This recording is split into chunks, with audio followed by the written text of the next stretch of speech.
Hello and welcome to Dialogue at Nation Next. I am Radhika Dhavat, and today I am in conversation with a Congress leader from Maharashtra, Mr. Ashish Deshmukh, who's known to speak against his own party on issues of disagreement. You have criticized the Maharashtra government.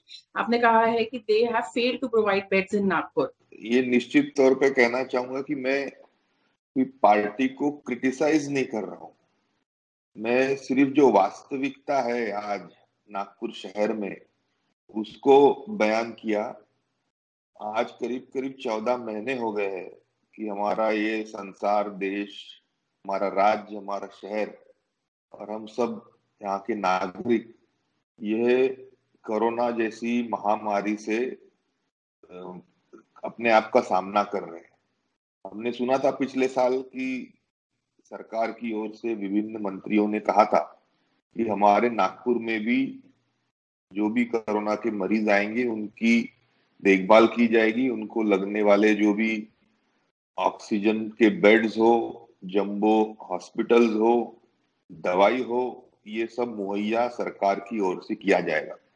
पर आज हम जब पाते हैं कि 14 महीने बाद भी कहीं भी सरकार की ओर से जो चीजें करनी जरूरी थी या जो चीजें करने का उन्होंने जाहिर तौर पे सभी जनता को आश्वासन दिया था वह अगर नहीं हो रही है तो निश्चित तौर पे दुख होता है। आज हम जब एक सामान्य घर की बात करेंगे तो ऐसे कितने घर है जिसमें कोरोना के मरीज अपने को देखने को मिलेंगे।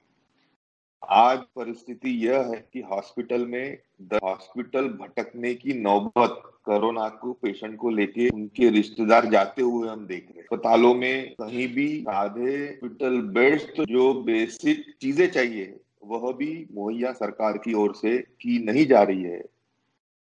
मरीजों को, उनके रिश्तेदारों को हॉस्पिटल के बाहर फुटपाथों पे सोते हुए हमने देखा है।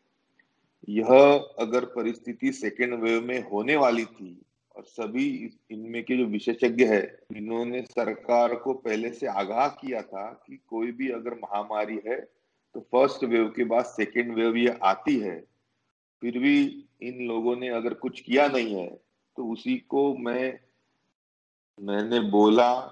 और उसके बारे में आप जो कह रहे हैं कि खुद के पार्टी को क्रिटिसाइज करने की बात, यह निश्चित तौर पे नहीं है।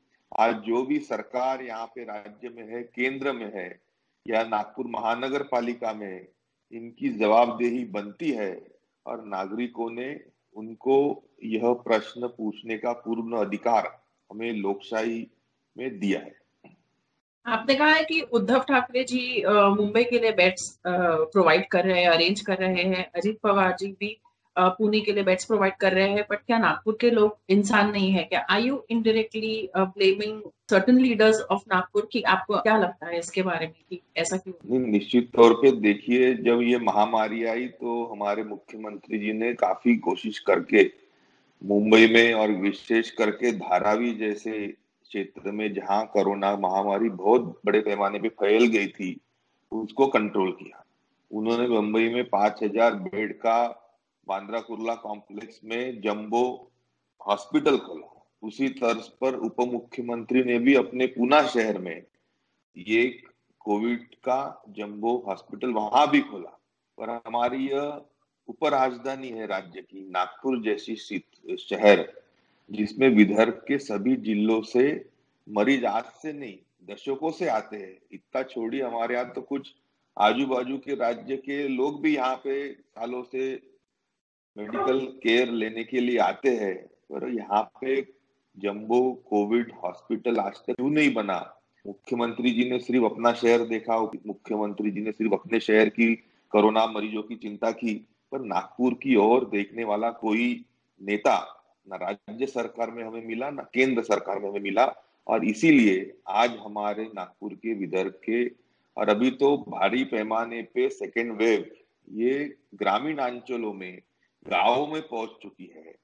रोज के नागपुर जिले में 70 लोग ये कोरोना से मर रहे हैं। हमारे यहाँ जो सेकेंड म्यूटेशन जो हुआ है वो ज्यादा तरीके से फैलने की उसकी जो काबिलियत है वो ज्यादा बढ़ चुकी है।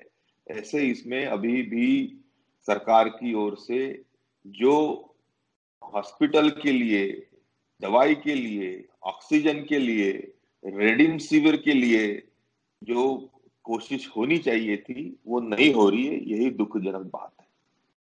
आपने कहा था कि गार्डियन मिनिस्टर नागपुर के नितिन राउत जी, उनके बारे में आप क्या कहेंगे? उनके परफॉर्मेंस को कैसे इवैल्यूएट करेंगे? आपने कहा कि शायद मतलब ही may be wanting to do certain things for Nagpur, but शायद उन्हें उतनी हेल्प नहीं मिल पा रही। ऐसा ही लगता है। वो अपनी तौर पे उन्होंने भी कहा था कि मानकापुर के स्पोर्ट्स कॉम्प्लेक्स में हम जम्बो रुग्णालय खोलेंगे, पर जब हम देखते हैं कि साल गुजर जाता है फिर भी कुछ भी इस ओर सरकार खर्चा नहीं कर पाती है, वहां पे कोरोना के लिए जो भी उपचार सुविधा नहीं बना पाती है, तो शायद पालक मंत्री जी चाहते होंगे, पर उन्हें उनको जो फाइनेंशियल हेल्प, आर्थिक मदद राज्य सरकार से, मुख्यमंत्री से, उप मुख्यमंत्री जो वित्त मंत्री भी है, उनसे अगर नहीं मिली हो, इसी वजह से शायद ये हमारा शहर कहीं पीछे कोरोना के उपचार के संबंध में रह रहा है क्या, यह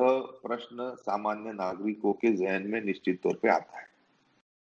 हाँ, आप जब बीजेपी के साथ एसोसिएटेड थे, आप when you were a member of the BJP, आपने उस वक्त पे बीजेपी में जो आपको गलत लगा था, आपने वो ओपनली कहा था और कुछ चीजों के लिए आपने वो हाईलाइट की थी, वो कुछ गलतियां। वैसे ही आप अभी, और उसके बाद सम टाइम लेटर आपने बीजेपी क्विट कर दी थी, तो आज आप कांग्रेस में हैं और आप विकास आघाड़ी, कुछ गलतियां आपको जो लग रही है आप वो हाईलाइट कर रहे हैं, तो क्या do you plan to quit नहीं, कांग्रेस? इसमें राजनीति लाने की बीच में कोई भी जरूरत नहीं है।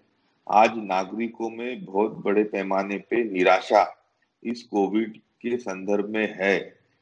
जो कार्यवाही सरकार की ओर से होनी चाहिए थी वो नहीं हो रही है, तो कोई तो सामने आए जो ये जो हालातें बयां करने की जरूरत करे लोगों को। इससे अगर कुछ फायदा होता है तो ये गुस्ताखी में एक नहीं 100 बार करूंगा, वो बीजेपी सरकार में भी की, आज के सरकार में भी मैं निश्चित तौर पे करते रहूंगा। इसके बोलने से कहीं ना कहीं, आज कल मैंने बात की, आज आप देखेंगे सब पेपरों में हर कोई राजनेता यह कोशिश कर रहा है कि शहर में जम्बो रुग्णालय हो, पेशेंट की कोई अच्छी सुविधा मिले। तो ये सेंसिटाइज करने का जो शौकी काम था वो मेरे इस बयान से हुआ है, और निश्चित तौर पे मुझे यकीन है कि इससे कुछ ना कुछ अच्छा जरूर निकलेगा। मैं तो ये कहूंगा कि महाविकास आघाड़ी की सरकार है, कांग्रेस इसमें एक प्रमुख भूमिका निभा रहा है। कांग्रेस के प्रदेश अध्यक्ष यह विदर्भ से है, और मैं यही चाहूंगा कि कांग्रेस अपनी ओर से प्रदेश अध्यक्ष जी पूरा प्रेशर मुख्यमंत्री, उप मुख्यमंत्री पे लगा के विदर्भ में और खास करके नागपुर में यह सुविधाएं सरकार की ओर से जल्द उपलब्ध कराने के लिए जो भी करना पड़े वह अगर करती है, तो उससे एक कांग्रेस के प्रति भी जनता में निश्चित तौर पे अच्छा संदेश जाएगा। नहीं तो लोग यही कहेंगे कि ये लोग सिर्फ बातें करते हैं, और करने के जब बात आती है तब कहीं तो भी हम पीछे छूट जाते हैं। आज तक जिस तरीके से विदर्भ को पिछड़ा रखा गया, कोविड केयर में भी हमारा ये पिछड़ापन आज दिख रहा है।